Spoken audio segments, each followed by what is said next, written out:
सबसे पहले तो जो आज कैबिनेट ने फैसले किए, प्राइम मिनिस्टर साहब ने ऐलानात किए, क्या बेहतर ना होता कि कीमतें बढ़ाने से पहले सिंबॉलिकली भी लेकिन इस किस्म के ऐलानात और फैसले पहले कर लिए जाते? किस हद तक मिस हैंडल किया गया है ये मामला हुकूमत की तरफ से?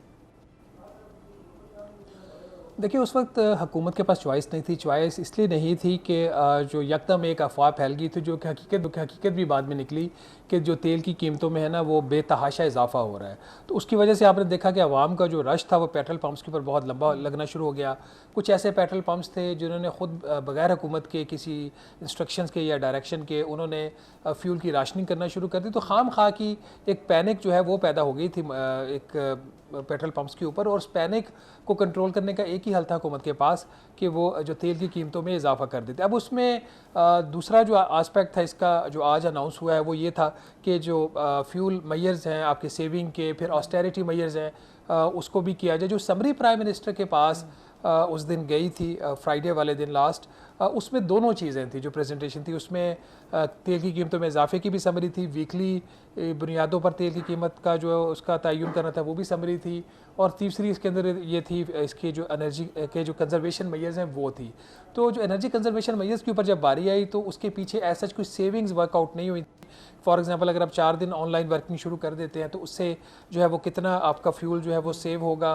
अगर आप गाड़ियों के फ्यूल 50% कर दें तो उसका क्या मॉनेटरी टर्म्स में उसकी क्या सेविंग है, वो चीज़ें उस वक्त लैक कर रही थी। तो प्राइम मिनिस्टर फिर उस दिन ये फैसला किया था कि इसहाक डार साहब की के ज़िम्मे ये काम लगाया कि जो तेल की कीमतों का एक नया फार्मूला है वो डार साहब तैयार कर लें, और जो पहले ही काम कर रहे थे finance minister Aurangzeb about the energy conservation measures, वो उन्होंने वापस उनको मामला दोबारा सौंप दिया कि आप मंडे तक इसके ऊपर कंसल्टेशंस करके तो आप इनको इन इकदाम का आप इसको फाइनल करके लेके फिर इसकी अप्रूवल दी जाएगी।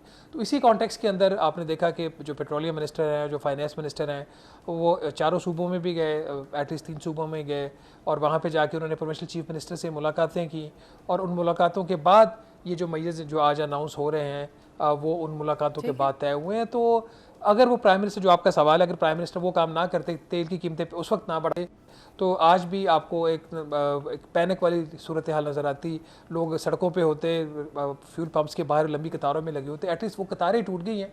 हाँ, क्या ये प्राइस जितनी डिटर्मन की ये इतनी होनी चाहिए थी, इससे कम होनी चाहिए थी, इस पर बहस हो सकती है। हुकूमत पे इल्ज़ाम लग रहा है कि उन्होंने ये ऑयल कंपनीज़ को नवाजा है अपने इस फैसले से। दीगर ममालिक के साथ एक कंपैरिजन भी किया जा रहा है आज पाकिस्तान की आवाम की तरफ से, जिनको बड़ा डायरेक्ट असर हुआ है इस प्राइस इंक्रीज से। और भारत के भी के साथ अगर कंपैरिजन किया जाए, उनके वज़ीर ख़जाना कहते हैं कि कोई बड़ा इजाफा नहीं किया जाएगा। बांग्लादेश की तरफ से एक मुख्तलिफ इस मामले के ऊपर स्ट्रैटेजी रही उनकी, उन्होंने कार्स और मोटरसाइकिल्स के लिए एक लिमिट मुकर्रर की है।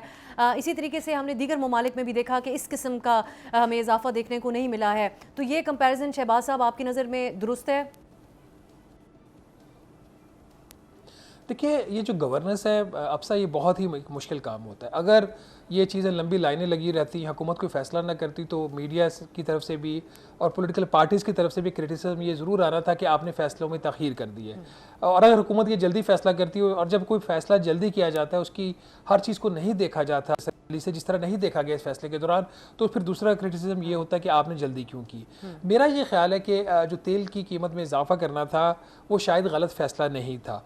उसमें जो इनसे गलती हुई है वो ये हुई है कि इनको ये चाहिए था कि कुछ अपने टैक्सेस को कम करते, कुछ थोड़ी सी कीमत में इजाफा कर देते, और एक बैलेंस स्ट्राइक करते। उन्होंने बैलेंस स्ट्राइक करने की बजाय जो सारे का सारा बोझ था वो इन्होंने आम आवाम के ऊपर पास ऑन कर दिया। बल्कि सारा बोझ नहीं, जितनी आलमी मंडी में तेल की कीमत थी पेट्रोल की, उससे भी 23 रुपये फ़ी लीटर ज़्यादा इजाफा कर। तो यही वजह है कि आज की जो इकदाम आप देख रहे हैं, जो आज प्राइम मिनिस्टर ने अनाउंस कर रहे हैं, वो उन इकदाम के अंदर आपको ये चीज़ बड़ी वाज़ेह नज़र आती है कि प्राइम मिनिस्टर के डिफेंसिव पोजीशन के जाके ऊपर उन्होंने और फैसले किए हैं।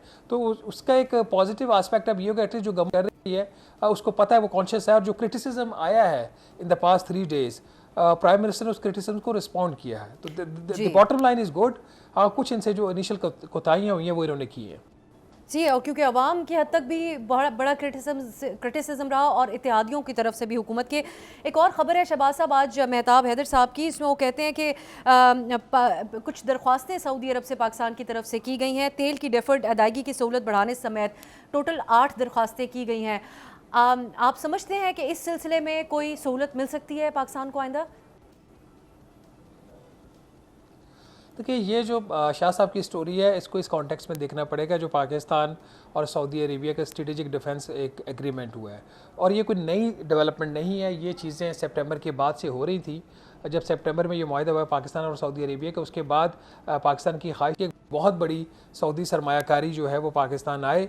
और ना सिर्फ सऊदी सरमायाकारी है, जो पाकिस्तान ने अभी लोन्स लिए हुए हैं सऊदी अरेबिया से, कैश डिपॉजिट $5 अरब का, उसकी पीरियड में एक्सटेंशन, जो सऊदी ऑयल फैसिलिटी है जो हमने ली हुई है $1.2 बिलियन की, उसको एक्सटेंड करा। तो वो ये एक चीज़ नवंबर से चल रही है और उसके हवाले से हमारे जो पाकिस्तानी हुकाम हैं, हमारे जो ब्यूरोक्रेट्स हैं, वो काफ़ी अरसा सऊदी अरब में जाके क़याम भी उन्होंने किया है और बैक टू बैक मीटिंग्स हुई हैं। अब इसमें जो रिक्वेस्ट की है, this is not important, this is a desire of government of Pakistan.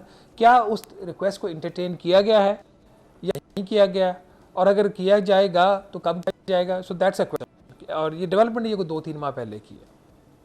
और फिर इसको डिफेंस पैक्ट के तनाजुर में ही आप समझते हैं कि देखा जाएगा?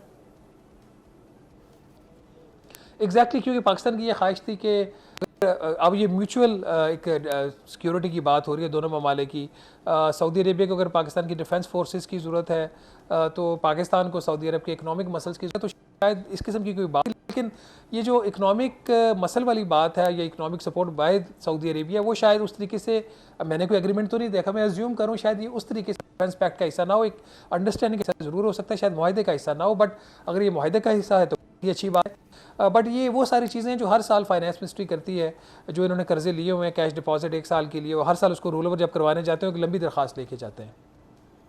अच्छा, अब आखिर में शहबाज साहब, ये कितनी कीमतें अब मज़ीद बढ़ सकती हैं? इस यकीनी तौर पे इस जंग के जो असरात हैं, इसको गैर मामूली असरात तो करार दिया जा रहा है, लेकिन अब किस हद तक पाकिस्तान के अवाम तैयार रहें इस मज़ीद कीमतें बढ़ने के हवाले से?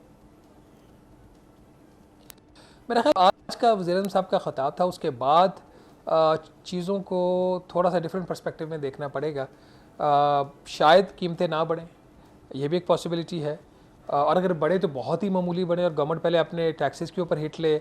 जो ये कुछ एनर्जी कंजर्वेशन मैयर, कुछ ऑस्टेरिटी मैयर्स हैं, वहाँ से कुछ सेविंग्स और कुछ वजारत ख़जाना ऐसा जो कि पहले पड़ा हुआ था और वजारत ख़जाना ने छुपाया हुआ था कि ऐसा इमरजेंसी के लिए पड़ा हुआ, जिसका मैं 3 दिन से शोर कर रहा हूँ कि ये फाइनेंस मिनिस्ट्री में था इस के लिए, इस तरह के अनफोर्सिन इवेंट्स के लिए, तो उसको इस्तेमाल किया जाए। इस तरह के कॉम्बिनेशन ऑफ चीज़ों से शायद जो हमें पहला झटका लगा है उसके बाद इतना बड़ा झटका आगे ना लगे। और फौरी इम्प्लीमेंटेशन इन मेजर्स की आसान होगी या आप समझते हैं कि उसमें भी चैलेंजेस होंगे?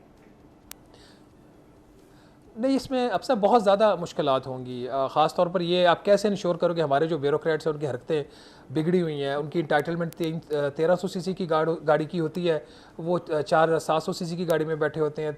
1300 सीसी की इंटाइटलमेंट है, 1800 सीसी में बैठे हुए हैं, 3000 सीसी में बैठे हुए हैं। उनके तो अब नखरे बहुत ज़्यादा हो गए ना। वो ब्यूरोक्रेट्स ऐसे जैसे इस मुल्क के मालिक हैं वो असल, तो उनसे अमल दरामद करवाना जो है वो बहुत ही मुश्किल काम है। मेरा ख्याल है मीडिया को इसमें एक प्रोएक्टिव रोल प्ले करना चाहिए। वो किस तरीके से करते हैं, बाकी जो सैलरी वगैरह के अगर कट वट लगे हैं किसी की तनख्वाहों के, वो तो ऑटोमेटिकली AGPR रहेगा, उसमें तो प्रॉब्लम नहीं है। कुछ आवाम को भी रिस्पॉन्सिबिलिटी का मुजाहरा करना चाहिए। हुकूमत को तो हम हमेशा कहते हैं हमें मिनिमम टू द जितना हम उसको मिनिमाइज़ कर सकें फ्यूल के यूज़ को करना चाहिए, because this is not about the price, this is about the availability. जब आलमी मंडी से तेल पाकिस्तान पहुँचेगा ही नहीं तो फिर आगे लंबी कतारें ही लगेंगी ना। तो बेहतर कि हम भी डिसिप्लिन करें, नेशन को सेल्फ डिसिप्लिन होना चाहिए। प्राइम मिनिस्टर ने जो इक़दाम अनाउंस किए उस पर उनको लेटर स्पिरिट में अमल दरामद कराना चाहिए, और ब्यूरोक्रेसी को थोड़ा सा ख्याल करना चाहिए कि उन्होंने बहुत अयाशियाँ की हैं। अगर इस वक्त में थोड़ी सी अपनी वो जो फ्यूल की है सेविंग कर लें, गाड़ियाँ घरों में जो रखी हुई हैं वापस कर दें या उनको कम से कम चलाए नहीं, इस किस्म के इक़दाम कर लें तो होगा। बट मीडिया का मेरा ख्याल इस एक्टिव रोल होना चाहिए, और सिटीजन जर्नलिज्म यहाँ पे होनी, जहाँ पे गाड़ी नजर आए ग्रीन नंबर प्लेट वाली बच्चों के इस्तेमाल में, सब्जी मंडी के बाहर, बच्चों के स्कूल के बाहर, उसकी वीडियोस बनाएं और उसको शेयर करें गवर्नमेंट के साथ। सब्सक्राइब करें और बेल दबाएं ताकि कोई खबर रह न जाए।